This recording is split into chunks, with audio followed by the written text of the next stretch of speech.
Bonjour à toutes et à tous les gens. Je vous, je vous mets une vidéo qui dure 2 minutes et 8 secondes.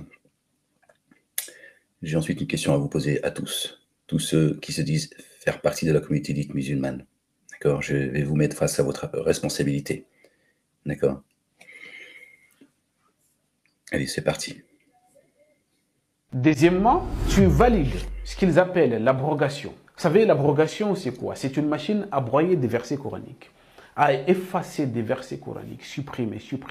Tous les versets qui ne vont pas dans leur sens, il faut supprimer. Alors, le verset, il est abrogé.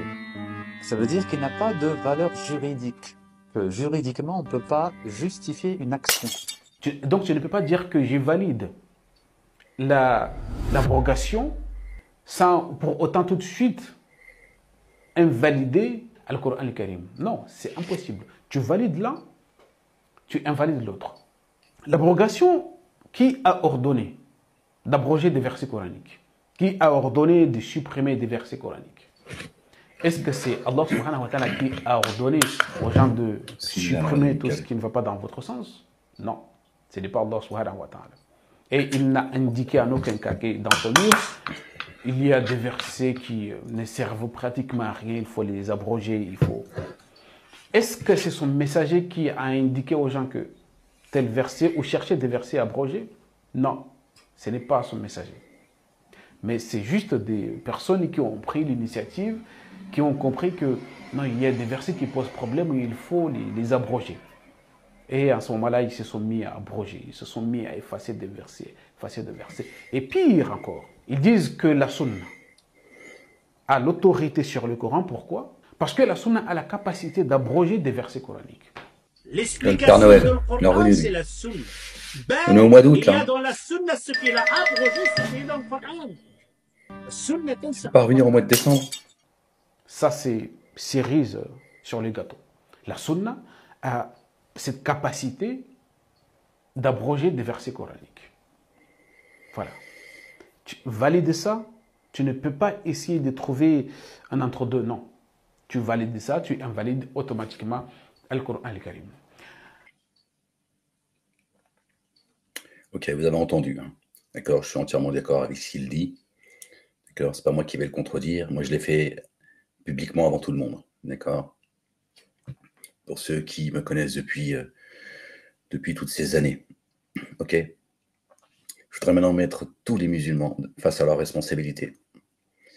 D'accord? Seuls, peut-être les courageux répondront à cela. D'accord? Bon, les choses sont claires. Il faut encore, je ne vais pas revenir sur le passé concernant la sunna. Hein, d'accord? La sunna qui explique le Coran, etc. Bukhari et Muslim a fait taire Allah. Gloire et pureté à lui, exalté soit-il, bien au-dessus de leur description. J'aimerais vous dire une chose claire. Je le dis, ça fait des années que je le dis. J'aimerais vous le redire aujourd'hui. Quel jour sommes-nous? Le 16 août 2024. Vous avez tous abrogé le Coran. Absolument tous. Et vous avez abrogé le Coran, le verset le plus important dans le livre. Le verset 6 de la sourate 61. Voilà ce que vous avez tous fait. Et vous vous plaignez et vous vous posez des questions. Pourquoi le monde musulman, depuis des décennies, se fait piétiner et que les Palestiniens se font piétiner également. Et je vous le dis en vous regardant dans les yeux.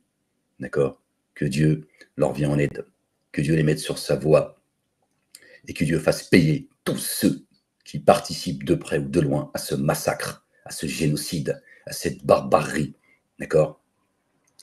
Mais tous, autant que vous êtes, vous avez abrogé le verset le plus important à notre époque, la venue de Ahmed annoncée par notre bien-aimé, le chemin, le oint, Jésus, le fils de notre bien-aimée Marie.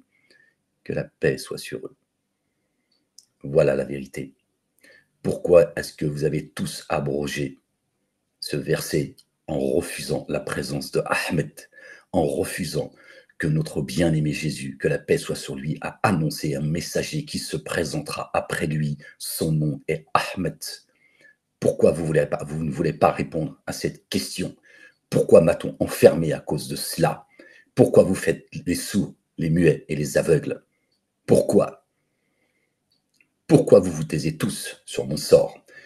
Pourquoi personne de vous ne cite, tous autant que vous êtes, les 2 milliards ou plus ou moins de musulmans, vous ne parlez pas de la venue de ce messager annoncé par notre bien-aimé Jésus, que la paix soit sur lui. Voilà, je vous repose la question. Et j'aimerais bien que vous y répondiez. D'accord? Je ne ferai pas de commentaires là-dessus. J'en ai déjà fait, et je pourrais en refaire autant voulu. La question est posée. Vous êtes tous des dénégateurs. Voilà la vérité. Vous avez falsifié le Coran.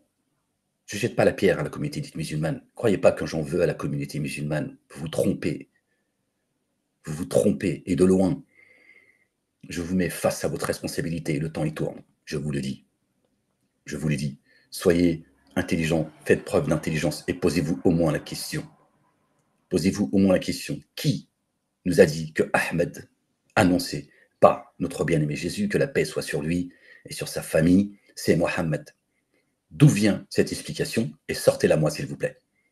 Et sortez-la aux yeux du monde. Un peu de courage, un peu d'intégrité et de sincérité à l'égard de votre Seigneur, pas à mon égard. Voilà. Donc lui, ce qu'il dit, il a absolument raison. D'accord?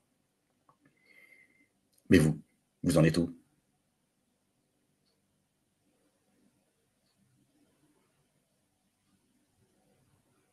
Pourquoi